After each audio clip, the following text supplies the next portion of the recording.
You're listening to Radio Flange Goblet, and coming up now is the Robin Doyle from a Shed in Edinburgh sponsored After Movie Diner.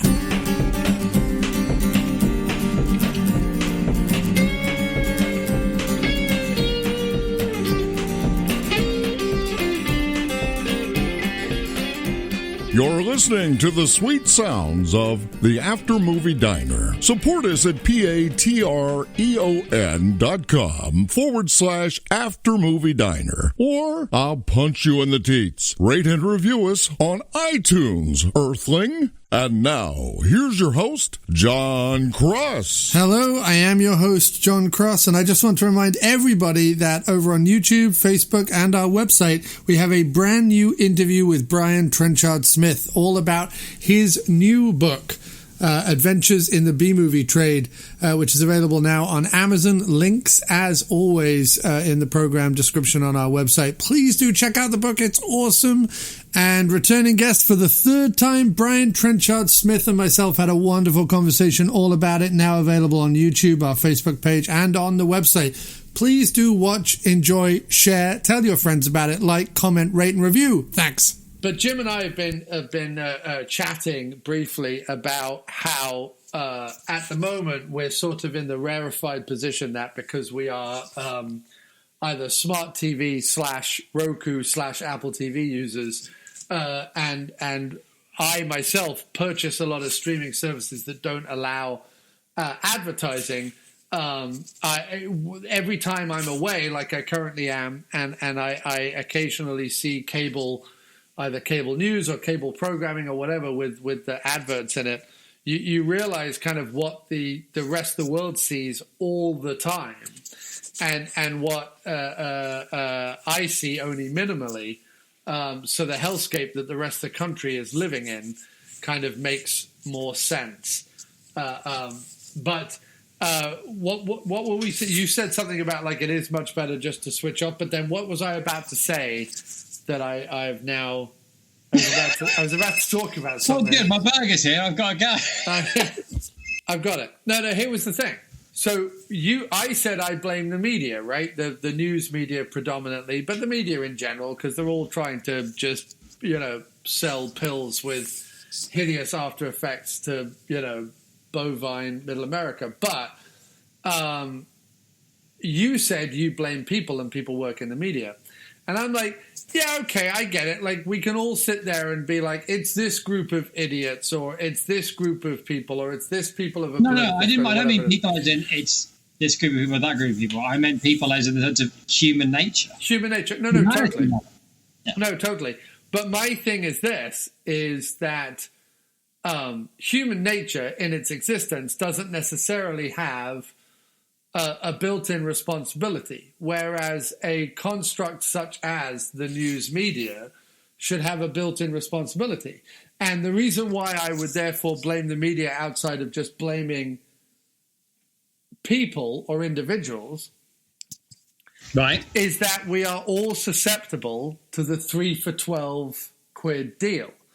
And what I mean by that is, when we were back in the day buying VHS tapes from HMV, for example, if we saw a 3 for £12 deal, we would very often find any old tat to complete that 3 for £12 deal, because even if there was only 2 tapes that we wanted, we would complete the 3 for £12 deal because it was 3 for £12. Like, how can you pass that up, right? And if you are constantly, as a way of life, being bombarded with the equivalent of the 3 for £12 deal, which is, sure, I'll take this pill that might help with my whatever, but by the same token, I might also get, inflated limbs, gilling of the neck and face, oranging of the buttocks. Gilling? Gilling, like gills forming. Oh. If that's the deal that you make with existence, no wonder the world is in the state that it's in. But do we blame the people who are susceptible to the 3 for $12 deal, or do we blame HMV for only allowing 2 good movies out of 10 to be part of the 3 for 12 quid deal. You know what I mean? But I find it interesting that you think that these are different people. Like, I think the people who are susceptible for the 3 for 12 quid deal work for HMV. No, it's not that I think that they're different, mate. It's a Venn diagram. I understand. You've got people who are susceptible to the 3 for 12 quid deal. Yeah. The crossover with people who work for HMV is almost 100%. It's a smaller subset, right? But it's not like these people are selling something to these people. It's just they're all people. Give them the chance. Right. You know what I mean? If someone had said to you, someone had walked up to you in that HMV where you were going, I've got Fright Night, I've got Candyman, and I don't know, I guess Hellraiser 5 is apparently, that might be my best, right? If at that point an HMV employee came out and said, we'd like to hire you to work for HMV to choose the movies to go in this thing, and we'll pay you a salary and you get a company car, you'd have bitten their fucking hand off. Right, but that's not how it works. So Why not? So the 2 things that are wrong there. First of all, whatever movies that are in the 3 for 12 quid deal, that has been decided, possibly even at a studio level, but has certainly been decided at a much higher level than the, lazy hippies that work in HMV. And I count myself as a lazy hippie, so I'm not. That's not derogatory. I'm just stating it. And the people up the top don't care. They just have 500 copies of Ski School that they need to shift, and they know that if they have a premium title like an Evil Dead 2 or a Hellraiser or whatever, that someone will buy Ski School in order to get Hellraiser and Evil Dead 2 for 12 quid, right? So those people at the top, first of all, they have an agenda. Like, it's not just, their agenda is not just like, let's see if we can put out a deal and people will buy it. Like, they have an agenda, and their agenda is, I have to get rid of Ski School. I have too many copies of Ski School, right? And the second thing is that the people don't have a responsibility. HMV, if they want to be good purveyors of film, have and I agree, a very low level responsibility. But in this metaphor that I'm apparently beating to death, have some level of responsibility. If it was never alive in the first place. Right. Have some level of responsibility to make sure that every purchase I make in HMV is not Ski School. Right. So what you're saying is, you, as an individual, should not be expected to have responsibility over your purchases. But HMV should have responsibility to not sell you crap. No, yes, but I was using that as a metaphor for the nanny state, mate. That's what you got going on there. No, but I was using that as a metaphor for the news media and the fact that the news media is entirely propped up by a drug industry that wants to sell people crap.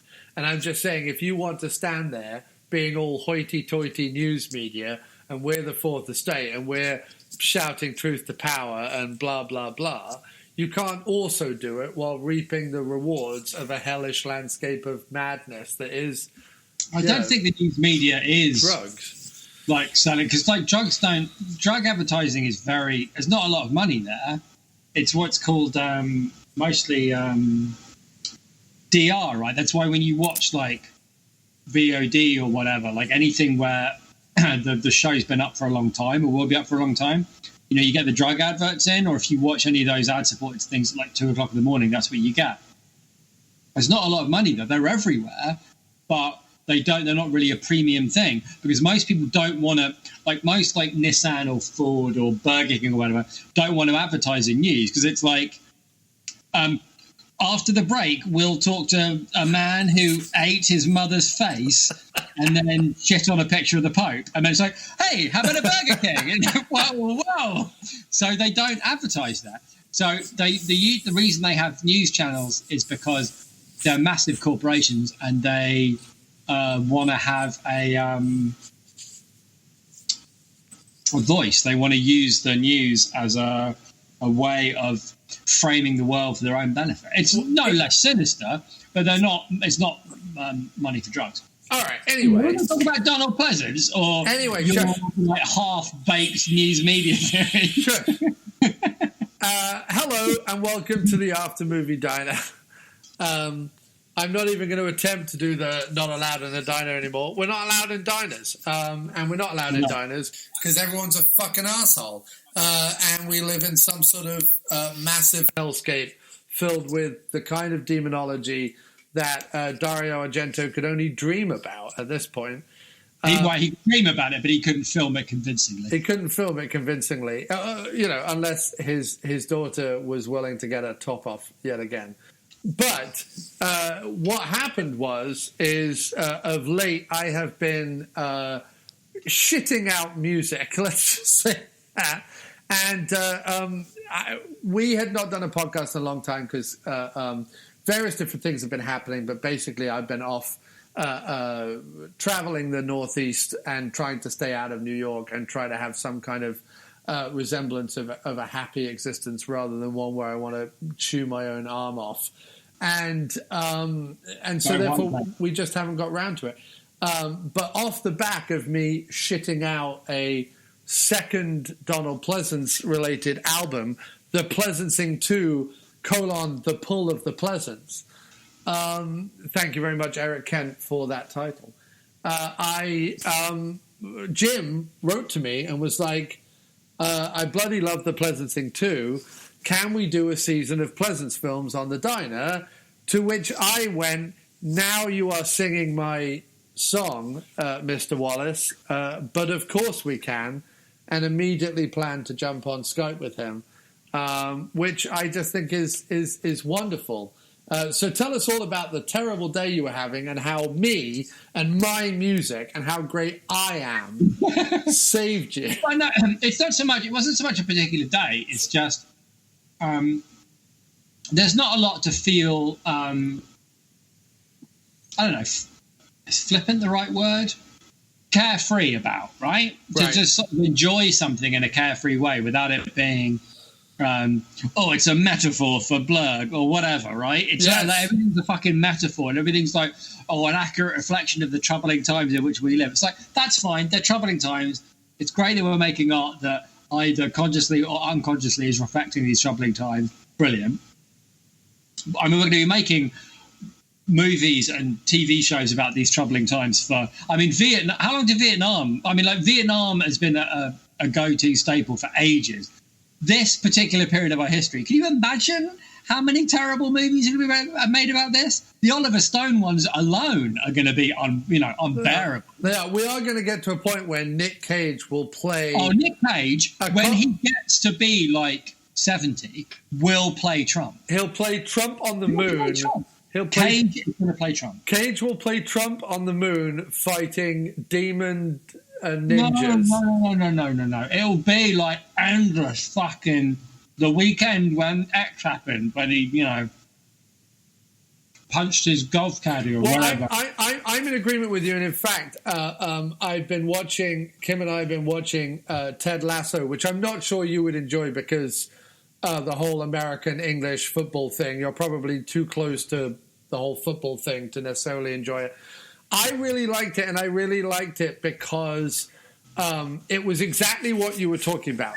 The whole premise of the show is a non-cynical, feel-good, genuinely nice person believes in just being genuinely nice to people, and those people will hopefully be a bit nicer themselves. Like, that's the entire premise of the show. And there's comedy in there, and there's drama in there, and whatever. But my problem is, right, I get what you're saying, but what's underlying that premise is, this is new and fresh. Most people are terrible. Maybe if I'm nice, terrible people will be less terrible. No, it's not. I know what you're saying. It's not.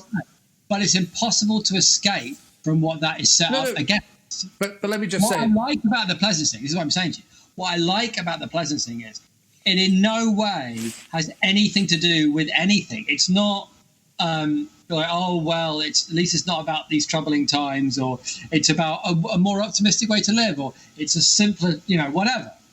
Everything is in opposition to something. But the Pleasencing is only about Donald Pleasence. It's not even metaphors using Pleasence or songs about something else that like Pleasence is like a surreal part of.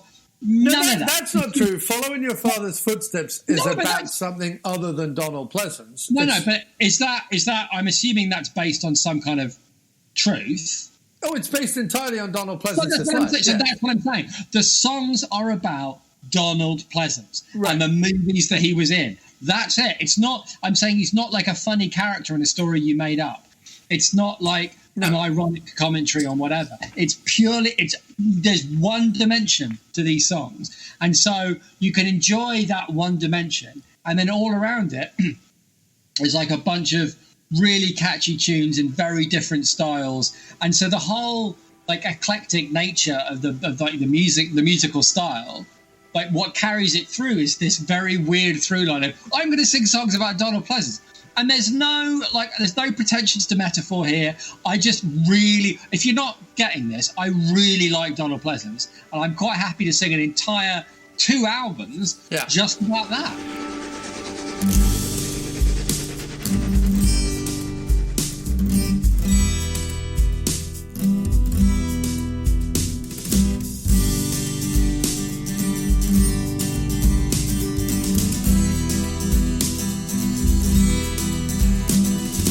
Following your father's footsteps, give your life to the trains.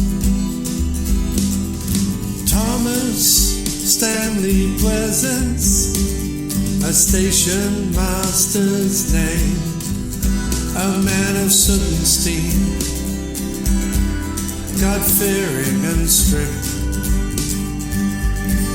The passengers lived a dream, their tickets crisp and clicked.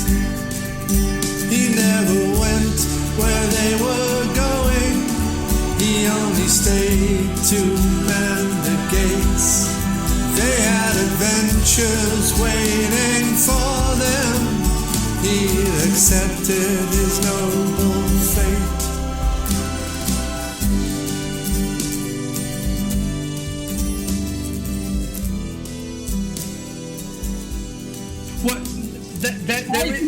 The chorus to Phenomenon, right? All day. Yeah. All day. No. So you're right. 98% of the album is entirely, purely intended to be, here is a song about Donald Pleasence. There is a couple of tracks on the album, or 2 or 3 places on the album where, much in the kin of the Mountain Goats for Charles Bronson, where the song for Charles Bronson is just about Charles Bronson. Like, it's just about things we know about Charles Bronson. It's not really about anything deeper. But from the song for Charles Bronson, you can pull a lot of your own stuff from that and apply it to humanity, right? So there were certain things in Following Your Father's Footsteps, especially, and also the last track, Never Say No, and Scouse the Mouse a little bit, but there were certain things in there where I was like consciously writing something. This is a song about Donald Pleasence, a song completely torn from his Wikipedia page, but it's a thing following in your father's footsteps, for example, and the kind of pathos that comes from that, and the emotion that comes from that. Oh, it's a beautiful song. It was. What I'm saying, the beautiful thing about it is, because you're right, of course, there's you can identify with them, even in the songs about Pleasence, right? When you're just singing about raw meat or whatever, even then, what you identify with is like a certain level of a simple love of a movie because it's a bit goofy, or an actor because for whatever reason you really like there's a fandom there that you can identify with. It's not just doesn't.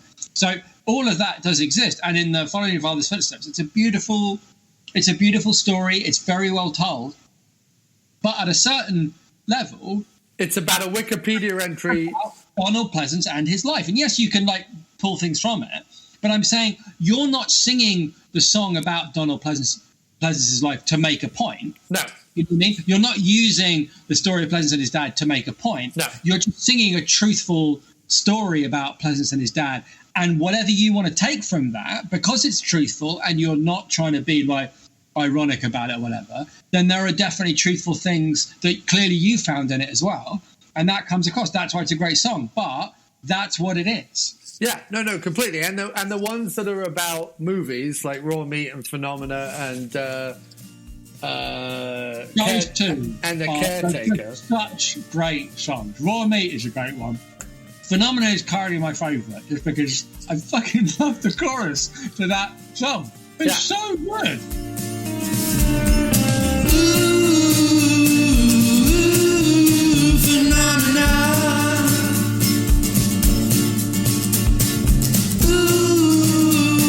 Ooh, phenomena.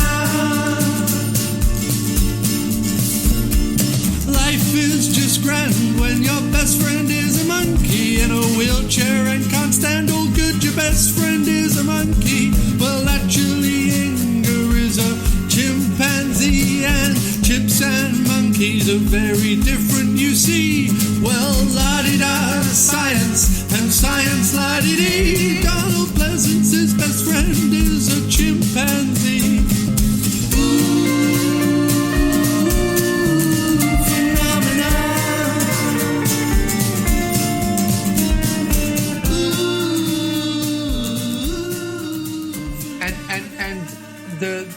Those movie ones are really just about the movies. Like, for anyone who wants, and I don't know how deep you want to kind of get into talking about my album and how great I am, but... Pretty deep, mate. I'm the one that suggested the fucking Skype chat. Yeah, true. But Bandcamp have been doing these First Fridays. And I knew... because I had True a Crime, which was my previous, more serious album, almost in the bag, that I was like, well, that'll come out in September. And I was finishing it up in August, and the first Friday in August was coming up.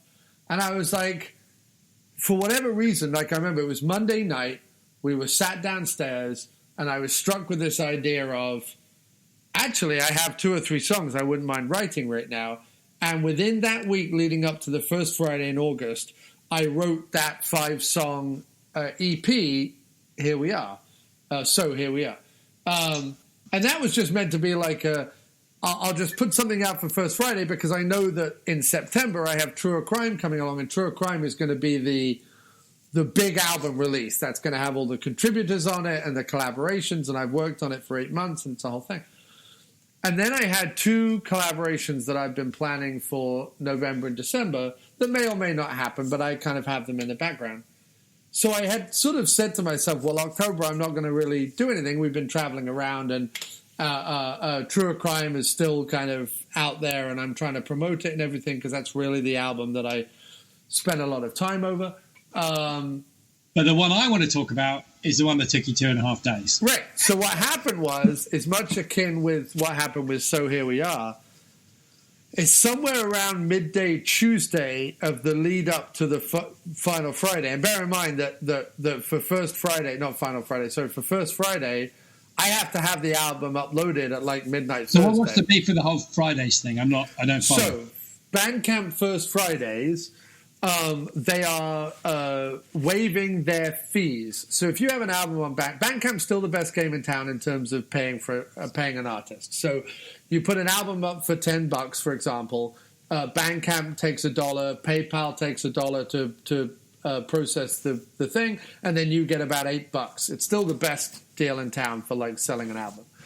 What Bandcamp have been doing since COVID hit is the first Friday of every month from 3 a.m. Eastern Time to 3 a.m. the following Eastern Time, because it's midnight to midnight Pacific, basically.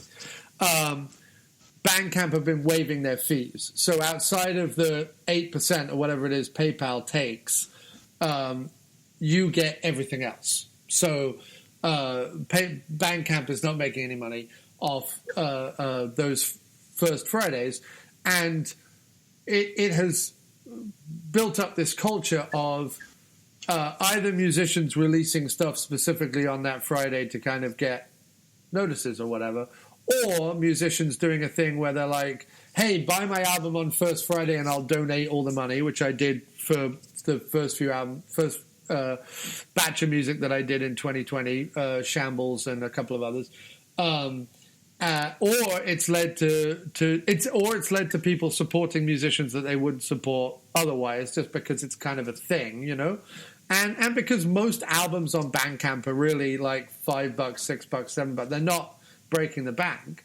Most First Fridays, I have, bought albums by other artists, either bought albums by friends who had already put music out, or just because I've been part of the shows that my friend Holly puts on, or the shows that my friend Scott puts on, where I'm being introduced to new music. Very often I'm like, I like this track. I'll go buy the album for $5 on Bandcamp, because why not pay it forward, right?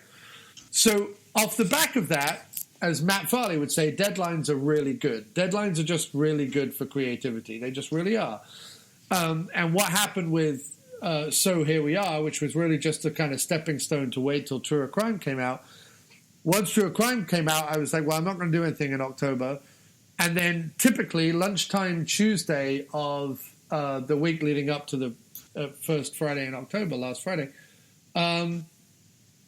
I suddenly was like, oh, here's a couple of ideas for some songs about Donald Pleasence. And I had been threatening to do like the Pleasencing Two for a long time. And I knew that it had a kind of built-in audience because a lot of my friends are like, we think the Pleasencing is like the best thing you've ever done because it's ironic and silly and film-based, and people love like random ideas like that over shit that I actually slave over and try and make perfect. People don't care. I'm sorry that I'm one of those people. People don't care about that so much. But no, the Pleasencing 2 had something built in, and I'm like, can I write 10 songs about Donald Pleasence in the next 2.5 days? And it was funny because I'm sat in the kitchen where I'm normally set up at home these days, writing songs and recording them. And Kim is like, haven't you done enough? And I'm like, oh, no, I'm only up to 8. I need to do 2 more. She's like, why do you need to do 2 more? Like, it's the Pleasencing 2. And you've written and I'm like, because in my head, an album about Donald Pleasence has to have at least 10 tracks on it. It's just a nice... Well, I know what you mean. Round I number. remember when they did the Beatrice and the Wolf one. The fact that I stopped at 6 is a source of constant, personal shame. Right. Well, because not only that, but you're like, if the first Pleasencing album had 10 tracks on it, and the second Pleasencing album only had 8 tracks on it, it's like a defeat. It's like admitting... Wait, now I'm curious. What were the last 2? What did I nearly not hear? Oh, good question. I think the last 2 I wrote were Raw Meat. But that's a cracker. And I think 4 Wives Done. I think. Oh, those are 2 of my favourite. 4 Wives Done is really good. I really like 4 Wives Done. It's very kinksy. 4 Wives Done. 4 Wives Done, 4 Wives Done. What you gonna done with 4 Wives Done? I mean, I've had 2 and others I know had 3, but 4 done. Oh, what went wrong? Is it just that you're a ladies' man and they just can't keep their mitts off you?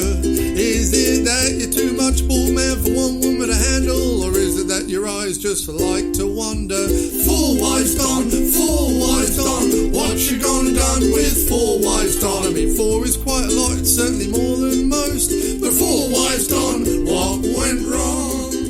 Well, the whole thing about...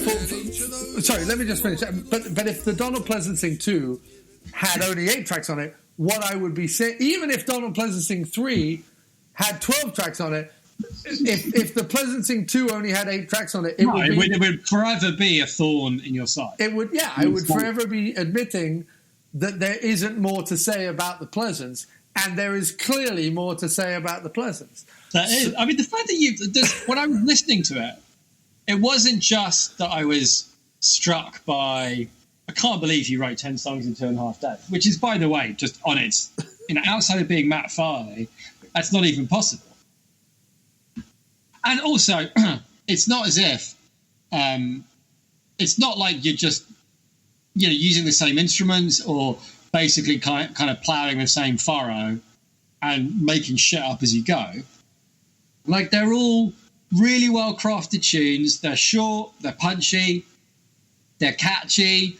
There's a whole weird, like, oh, fuck it, I'll just do this, right? I've got no time to think about it. So this one's going to have a weird disco vibe. And I'm not even going to second guess myself. I'm just going to go for it. So that whole spirit of improvisational adventure that, like, shoots through the whole album. And even when it's like, I'm going to do, like, a song about Pleasence and his dad, and it's going to be quite serious and quite touching. And while I'm writing it, it's going to be quite an emotional, like, the thing at the end, the back and forth between the fathers, that's, like, a beautiful moment there. And it's not as if you, like, one day had that idea. You were like Gordon Downey, like, leaving a message on his own answer phone when he had an idea for a song or whatever, right?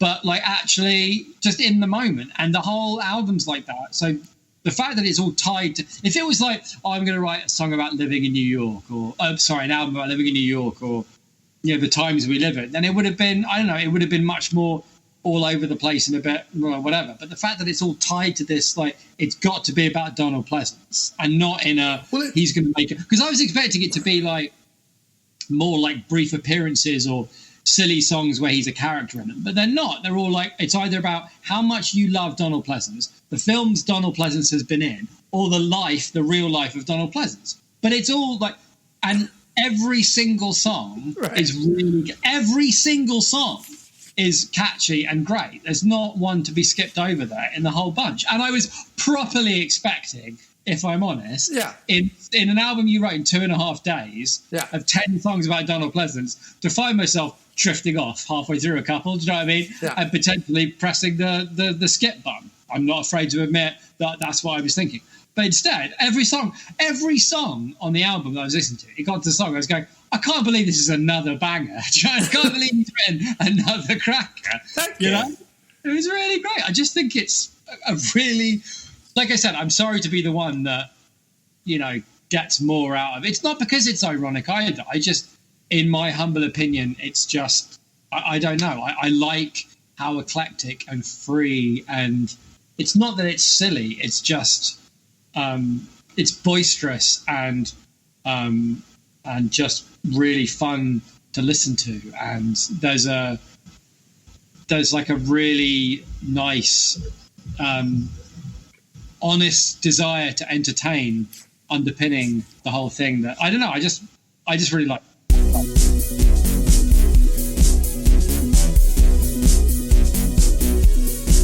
I've got a picture in a frame hanging above my desk. It says Donald Pleasence, and it brings me good luck. Sometimes I sit and look at it for inspiration, and it always comes. Sometimes on a bike, and sometimes by truck. It's been hanging there since the day my friend Jim found it and presented it to me on the Upper East Side. Since then I've been a devotee of the Pleasence. No, but to kind of go back to what you were saying earlier about just entertainment in general, I agree with it. The only reason I brought up the Ted Lasso thing is because we were watching it and it came to an end and it just felt like nice. It just felt like cozy, nice. I've watched a cozy, nice thing.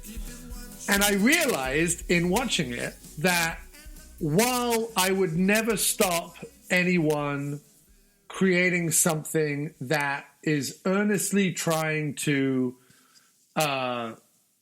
deliver a message, shed light on something, help, an oppressed minority or whatever it is.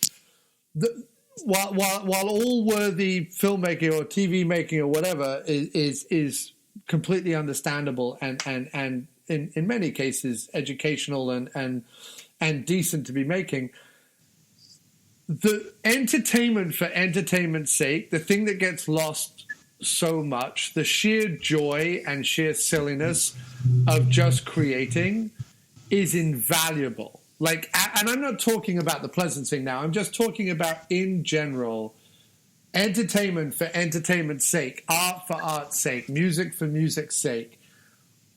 We're so bombarded. This plays into the theme of what we were talking about at the beginning of the media. We are so bombarded at all occasions, wherever we are in the world, whenever we are in the world, whatever we turn on in the world, with the world, right? Social media especially has brought the world into our living rooms with both barrels full of, bags of flaming dog shit.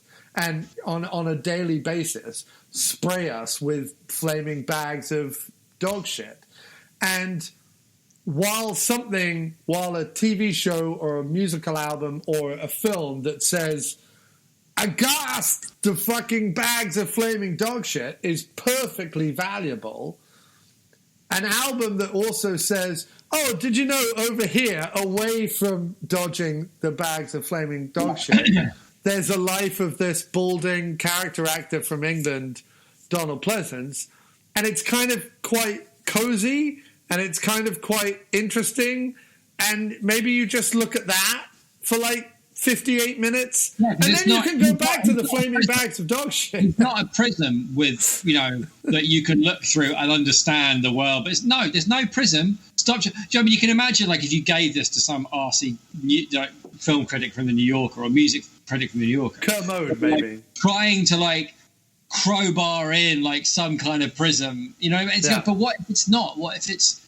the opposite of that? What if it's the opposite of a prism? What if it's prismless? You know what I mean? What he's done by taking an actor that has the same first name as Donald Trump is really shine a light. Remind us that there are Donalds that aren't Trump. Which, to be fair, is not that's not a bad. That's not a bad thing. The Pleasencing Two, the pull of the Pleasence, reminds you that there are some Donalds in the world that aren't fuckers. Right, which I think is something that people need to hear. It's a valuable thing. What interests me too about it is that thing of like clearly, you've been like you said about True Crime that you feel like your songwriting skills are so much better and they're really honed and you're writing the best stuff of your career. And I think one of the things I enjoyed the most about Pleasencing Two is bringing that certainty of your own ability to something that you were just going to like toss off. Like those albums that like, I'm trying to think of a good example, but sometimes people like toss off albums in like a week or whatever, and they're complete masterpieces because they're so good at what they do that when they sort of free themselves from I want to do this or I want to do that, and they just do something. It's, like, I don't know, like Derek and Clive a little bit, maybe, I guess. I don't know. But so I'm trying to think of a good, I know that there's musical examples of like people that. Well, because it's the pressure. The pressure is off. Like when I do there were kind of two like comedy furrows that I tend to do musically at this point. One is albums about Donald Pleasence and one are my Christmas songs. And they're two areas where there's absolutely no pressure. I'm not holding the Pleasencing Two up against Where Our Hearts Can Be a Shambles or True Crime, both of which I consider the two best albums I've ever written. The Pleasencing Two, I get huge amounts of fun from. Like the disco track I've listened to 100 times because I can't believe I wrote a disco track. And not only wrote a disco track, because it's one thing to write a track that's a bit like disco, but produced and recorded a track that sounds like a disco track. It's not just me doing a disco beat. It's with synthesizer. It sounds like a disco track. And I'm like, I don't know how I did that, but it was super fun fucking doing. Yeah, and that's and that spirit pervades the whole album, and I think that's why I enjoyed it so much. It's not that it's not about like good or worthy or anything. It's just for like I said, in the moment, it's not that it's a particularly bad day or anything, but in the world in which we live and what I have to deal with every day and how intense like life is and work is, and I'm sick to the back teeth of intensity. So to put on some music that was just the very opposite of intensity and was just pure entertainment, but really well done. Not like half-assed or tossed off, but just free of all constraints except a natural talent for telling a story and being entertaining and making a good tune. I really, really liked it. Well, thank you, man.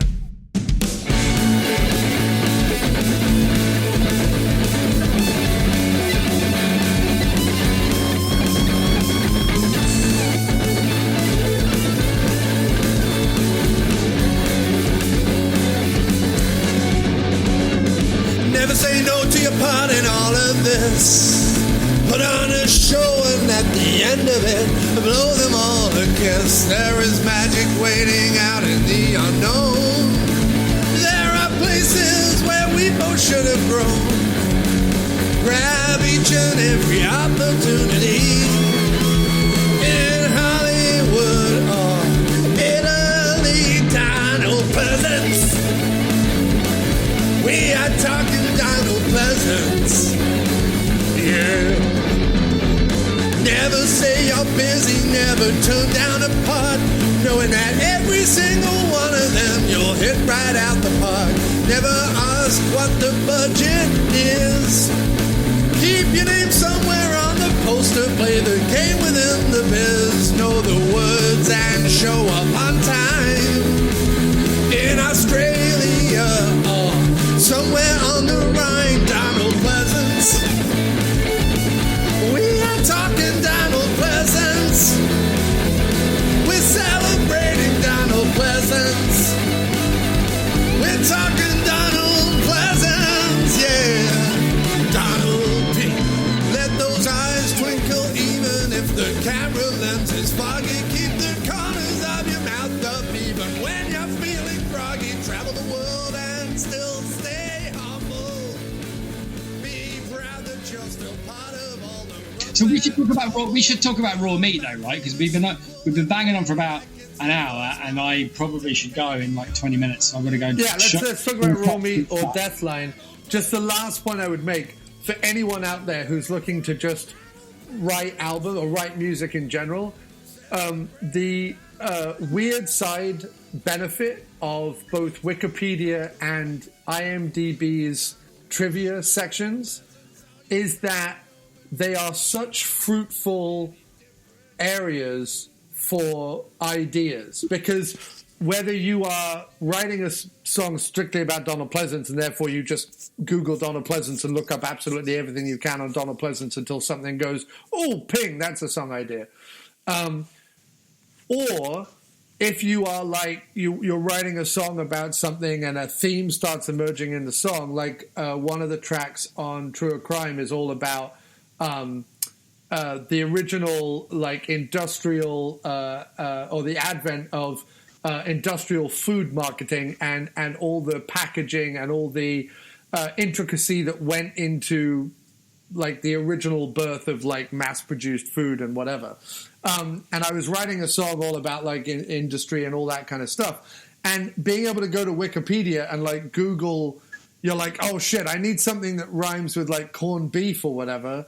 And then you Google like corned beef kings of the 50s and you find like these two people who started out like corned beef and they had this whole thing and then they sold their life's work to Nestle and this whole thing. And you're able to be like, oh my God, there's a whole idea here that plays into this theme and da-da-da-da.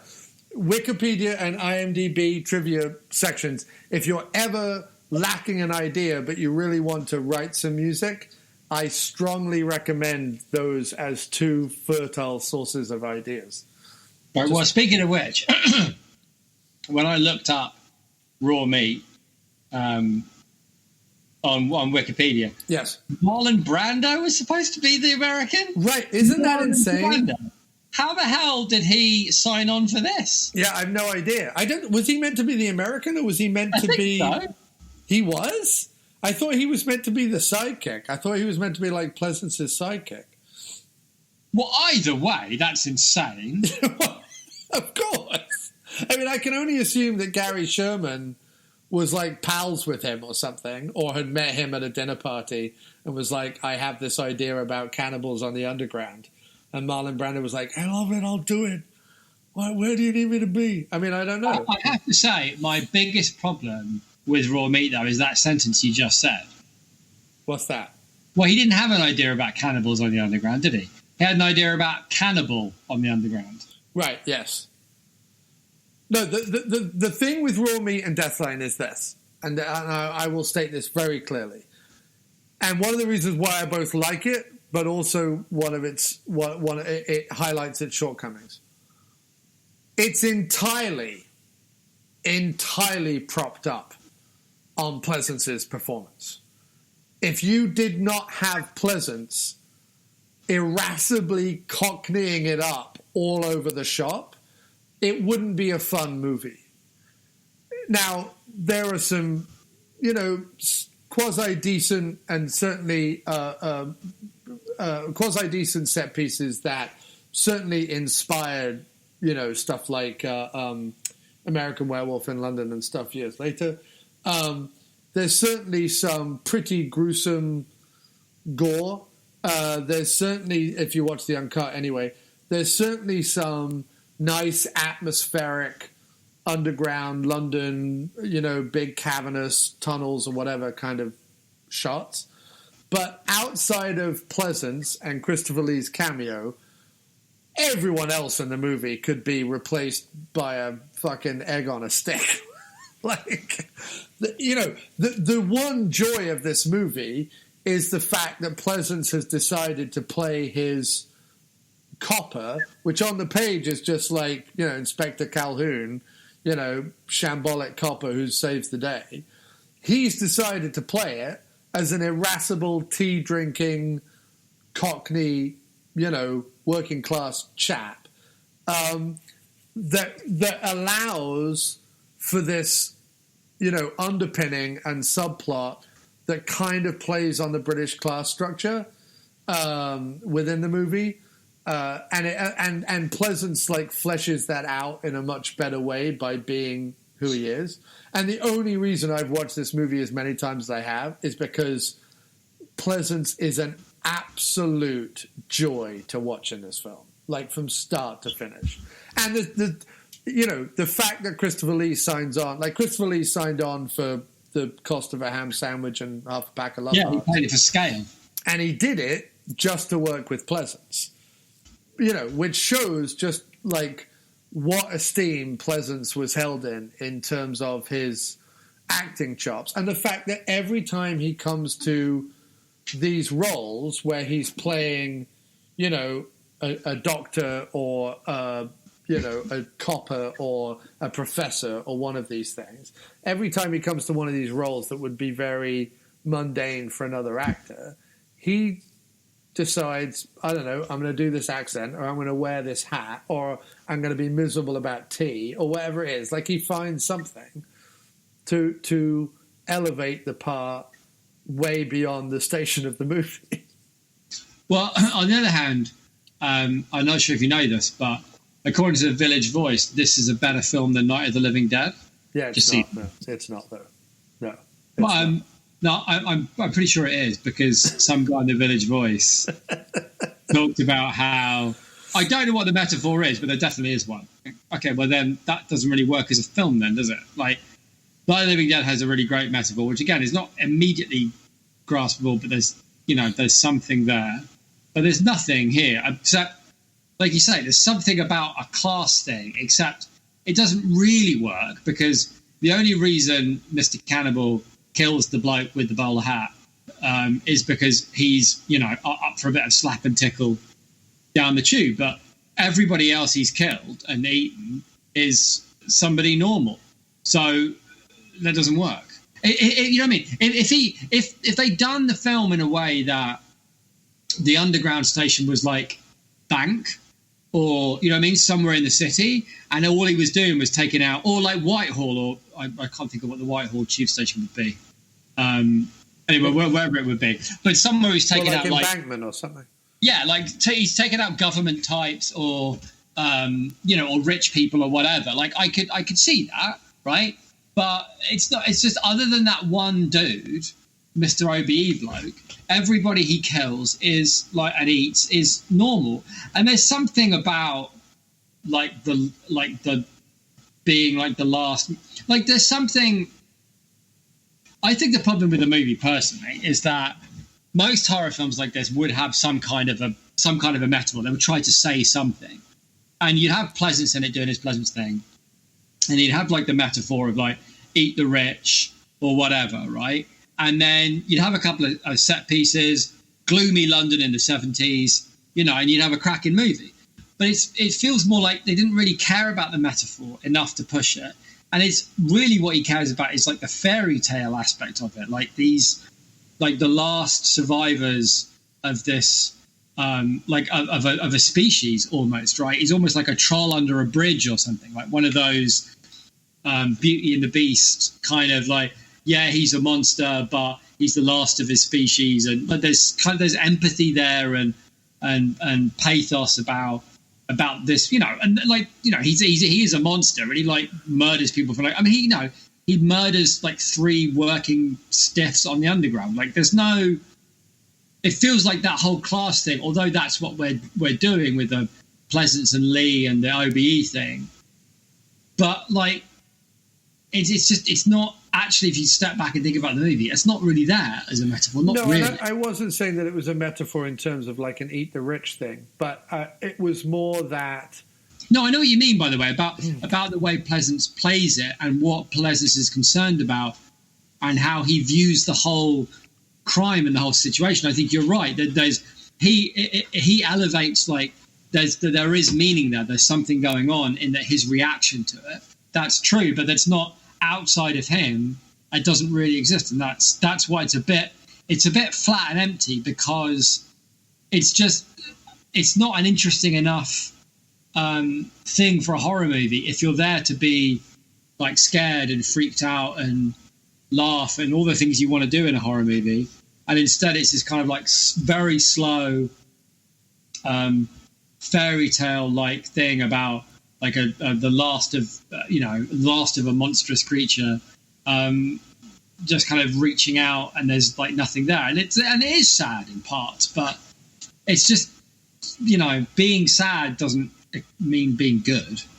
And the fact that after this he went on to make crappy horror films instead of like interesting fairy tales suggests that. I don't know. I can't figure out why. You'd almost think he would go the other way, like he was slumming it to make a horror film, but he wanted to make something else. But then all he did was make crappy horror films after. So I don't know. Yeah, I mean, I think that I think that there is there's something in the movie. I'm certainly not going to attribute it with some sort of, like you say, broad metaphor or whatever. There are certain things in the movie that are inherently interesting. I think that the movie itself is, like you say, slow. I find it unnecessarily grim, because you have to kind of go 2 ways with the cannibal. You either go the empathy route, where they're really just trying to survive and he's trying to keep his woman alive and so on and so forth. In which case, don't go quite so exploitatively grisly with the gore, or you go with the full-blown drooling monster who doesn't have any heart and isn't trying to save anyone, but is simply a monster who lives in a tunnel and is picking people off and killing them. And in which case, go as exploitatively grisly as you like. And you can still throw in like a few moments, right? Like the great thing about horror film is you can be exploitatively grisly for most of the movie, and then throw in a couple of moments where he's a bit sad, or like there's a connection, and then you've got all you need. Like it only, you know what I mean? It only needs to happen like brief flashes for it to be effective. You'd have to film the whole thing as like, by the way, this is sad, and then go, I guess I better make it exploitative or people won't care, because then then you're just being tricked into like watching something like that's too slow. Yeah, I mean, I suppose there's something in it about about people being ignored. Either people being ignored or people being hindered by the upper classes. And there is a little bit to be kind of threaded. Ignored, yes, because like they have a lot of time. Like they get, they're ignored by Pleasence. The one bit of the movie I didn't care for, that I really didn't care for, was because it felt like out of character and a pointless setup to a finale, was when the American bloke runs to Pleasence and says she's been kidnapped, or no, not that she's been kidnapped, but she disappeared in that tube station, blah, blah. And it felt like at that point Pleasence should have taken him seriously or done something. And he still could have chucked him out and done something, but he kind of threw him out and then sat there and drank his tea, and that felt like that doesn't feel like Pleasence to me. He's the one that knows there's something dodgy going on in the underground. In the end, he only seems to care about the girl and what's going on down there because he gets to rub Christopher Lee's face in it. I'll solve the murder of the OBE guy. He doesn't even care about anybody else, and that feels very not right for him. Like you say, he anchors the whole movie, not the American thing. So if he ends up being a tool of your rather clumsy metaphor, then that diminishes Pleasence as a character. It feels like he should be more. He's supposed to be above all that, right? Right. Not feeding into it. And it feels like he plays it for most of the movie as being above all that, and then right at the end, feeds into it because he only cares about it because he gets to solve the bowler hat guy. He doesn't care about the girl. It didn't feel right to me. That bothered me. Yeah, no, I understand that, and I would agree with that to some extent. I think the biggest fault with this movie are the two so-called young leads, the male lead and the female lead, and the reason why I think the director leans so heavily on the Pleasence and his sidekick dynamic is because the lead female and the lead male are, so appalling. I mean, they really are. They're Robin Asquith levels of awful. Hey, now steady on. Don't go throwing the Asquith around. Willy-nilly.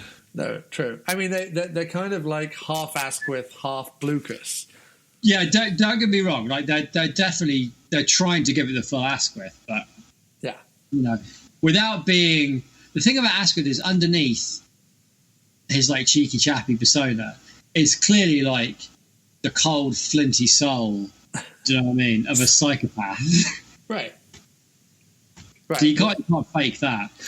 By the way, I should say I did actually enjoy watching the movie. I didn't sound like I did at all, but I really did. Because you're right, Pleasence is a real hoot in it. I love him digging out tea bags from his teacups with darts. I like that he's always joking around. I love the scene with him and Lee.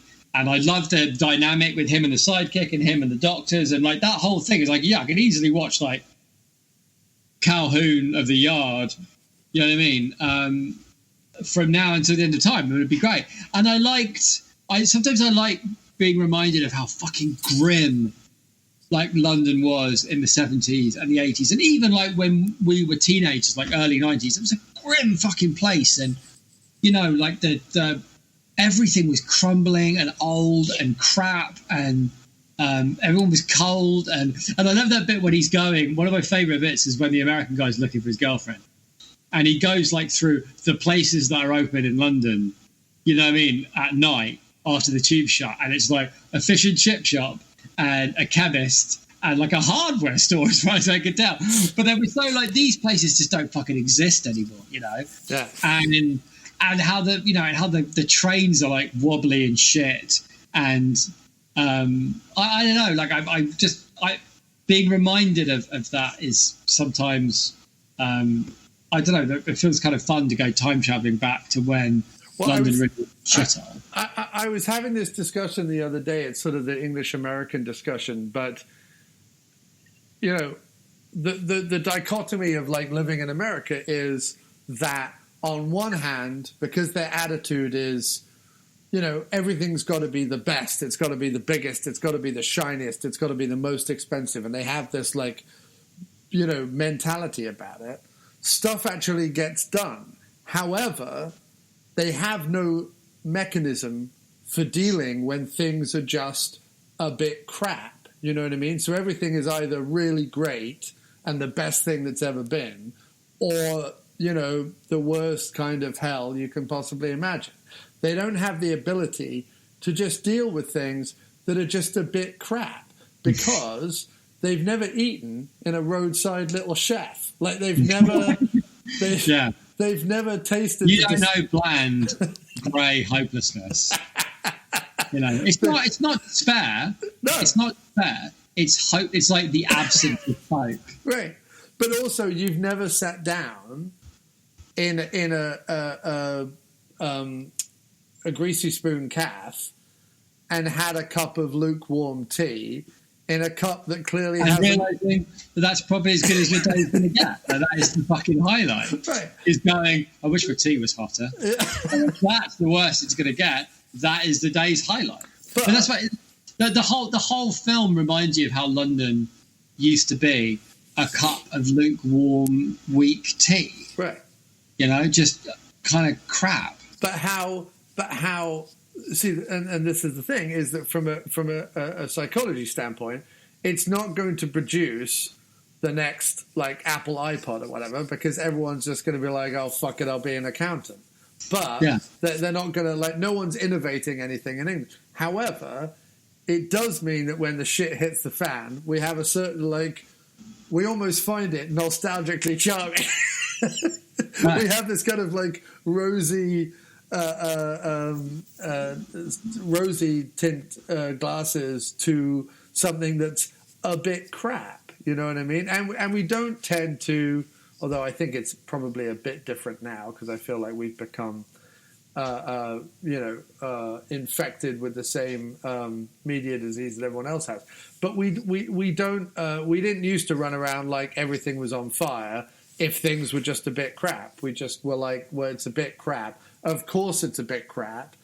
That's what it is. Like the Royal Mail or British Rail were just a bit crap. But they were like, the letter got there eventually and the train got you there eventually, and you didn't question what you were sitting on that was brown and squidgy. You were just like, it's a British Rail train and the seats are brown and squidgy and we'll just accept it. And like, it's a bit crap. But I think that gives us a certain joie de vivre that is lacking elsewhere. Yeah, I think that's fair. It's like the Pleasencing. We don't put pressure on ourselves to create greatness, you know, every time out the gate. Sometimes it just happens. If a little bit of greatness squeezes through, we'll take it. We'll take it, mate. It's fine. You know what I mean? It's yeah. So that's what I think. Like the raw meat Deathline thing.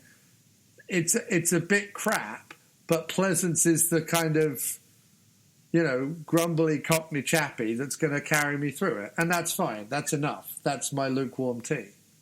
Well, I think that's a good place to leave it. If that's right, mate. I've got to go and do show. I think it's a splendid way to tie the Pleasencing and Deathline and the meaning of life all together in one sentence. So, just congratulations for doing that, as well as producing a barnstorming album. And I hope you now will cut to playing a Deathline. Well, the raw meat Deathline boogie. Yeah.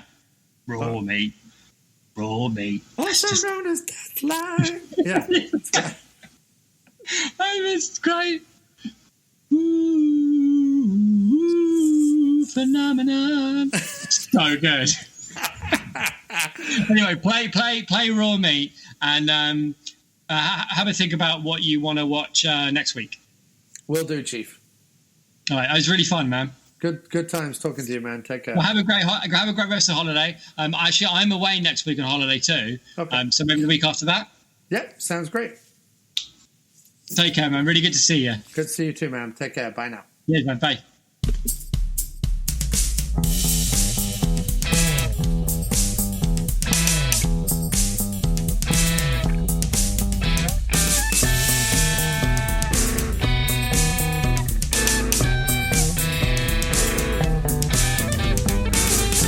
in the underground, long after trains stop running, there's something lurking in the tunnels, looking to pick off random hippies. It's got a thirst for flesh, so don't become a cropper.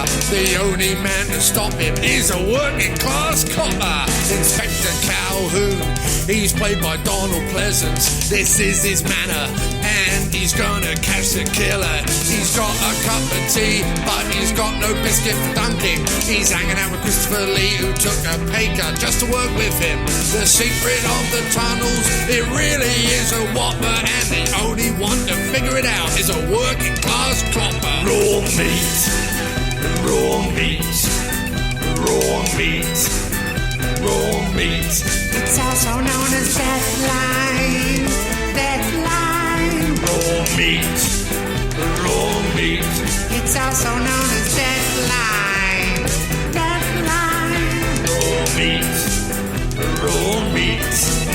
The whole thing is quite tragic and quite a grisly affair, but Pleasence picks the whole thing up with his smashing Cockney flair. He's got an ill-fitting hat, and his arousable performance is a real showstopper. Yeah, Donald's perfectly cast as this working class copper. Raw meat, raw meat, raw meat, raw meat. It's also known as deadline, deadline. Raw meat, raw meat. It's also known as deadline, deadline. Raw meat, raw meat. Cannibals in the underground, well, what will they think of next? The whole business has got the fuzz and some random hippies really quite vexed. But there's one thing they didn't count on when it comes to catching a rotter, and that's the tenacity and capacity of a working class copper. Raw meat, raw meat, raw meat, raw meat. It's also known as deadline, deadline. Raw meat,